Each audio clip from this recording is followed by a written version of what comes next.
लाखों करोड़ों कार्यकर्ता जो अन्ना आंदोलन से आए, जिनके बहुत ही निश्चल, निष्पाप और बड़े भारत की राजनीति को बदलने के सपने की हत्या एक निर्लज्ज, नीच, मित्रहंता, आत्ममुग्ध और चरित्रहीन व्यक्ति ने की, उसके प्रति तो क्या संवेदना। दिल्ली को उससे मुक्ति मिली और मैं ये जानता हूँ कि अब जो आम आदमी पार्टी में लोग बच गए थे सत्ता के लोभ में, लालच में, पदों के लिए, उस पैसे के चक्कर में, वे सब भी अब वापस जाएंगे, लौटेंगे, कुछ अपने व्यवसायों में लौटेंगे, कुछ पार्टियों में चले जाएंगे और पतन यहाँ से प्रारंभ हुआ है उन लोगों का।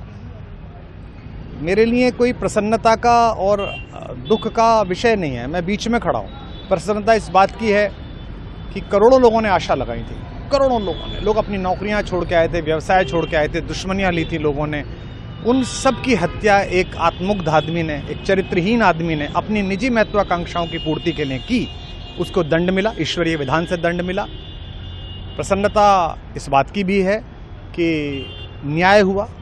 आज जब कहना नहीं चाहिए, लेकिन आज टीवी पर जब जंगपुरा का निर्णय आया और सामने दिखाई दिया कि मनीष हार गया, तो सदा तटस्थ रहने वाली और राजनीति से विरत रहने वाली मेरी पत्नी जो है, उसकी आंख में आंसू आ गए, वो रोने लगी। क्योंकि उसी से उसने कहा था कि अभी तो है ताकत, और उसने कहा था भैया ताकत सदा तो नहीं रहती।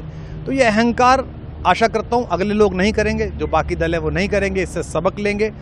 और दिल्ली के नागरिकों को मैं अच्छे शासन के लिए बधाई देता हूँ। अब भारतीय जनता पार्टी अपने नेतृत्व में सरकार बनाकर दिल्ली के जो दुख थे पिछले 10 वर्ष के, उन्हें दूर करे।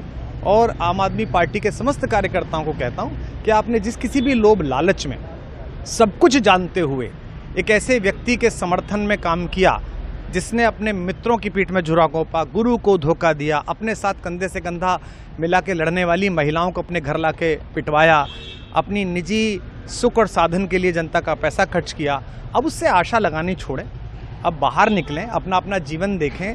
मुझे राघवेंद्र सरकार राम की कृपा मिली, जिनका ये घर है, जिनकी कृपा से मैं यहाँ खड़ा हूँ। मुझ पर कृष्ण कृपा हुई कि मैं इस निर्लज्ज सर्कस से बाहर आ सका। मैं उन सब से भी अच्छे भविष्य की कामना करता हूँ कि वो कोई गंदगी ना फैलाएं कहीं भी, वो लौट जाएं अपने शिविरों में।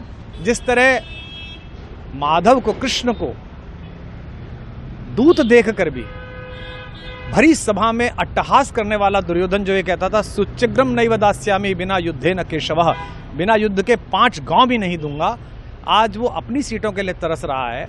और मुझे पता है कि इस दुर्योधन का अंत भी टूटी हुई जंघा के साथ बड़ा ही दारुण होगा और भारतीय राजनीति एक कलंकित अध्याय के रूप में इस बौने दुर्योधन को और इसके दरबार के तमाम शकुनियों को याद करेगी। मैं उनकी मुक्ति की कामना करता हूं कि ईश्वर उन्हें इस दुख से बाहर निकाले और समस्त लोगों को बधाई देता हूं कि चलिए अंततः न्याय हुआ। सर, बात करें दिल्ली के चुनाव या यूपी के उपचुनाव मिल्कीपुर को लेकर, चुनाव आयोग पर तमाम तरह के आरोप लगाए जा रहे हैं। अखिलेश यादव ने कल कहा कि वहाँ उपचुनाव में मिल्कीपुर, ये राजनीतिक विषय है, इस पर मैं राजनीतिक कार्यकर्ता नहीं हूँ, तो इस पर मेरी टिप्पणी शोभनीय नहीं है, वो आपस में सब जाने। लेकिन दिल्ली के चुनावों को लेकर एक मिश्रित प्रतिक्रिया है। दुख है कि अन्ना आंदोलन से एक ऊर्जा जो पैदा हुई थी, जिससे देश में एक सकारात्मक बदलाव हो सकता था, एक वैकल्पिक राजनीति हो सकती थी, उसकी हत्या एक अहंकारी आदमी ने, एक आत्ममुग्ध और असुरक्षित आदमी ने कर दी। मैं आशा करता हूं कभी ना कभी भारत में ऐसा सूर्योदय किसी न किसी दल में अवश्य होगा, जो भारत को जहां पहुंचना है वहां पहुंचाने का मार्ग प्रशस्त करेगा। बहुत धन्यवाद।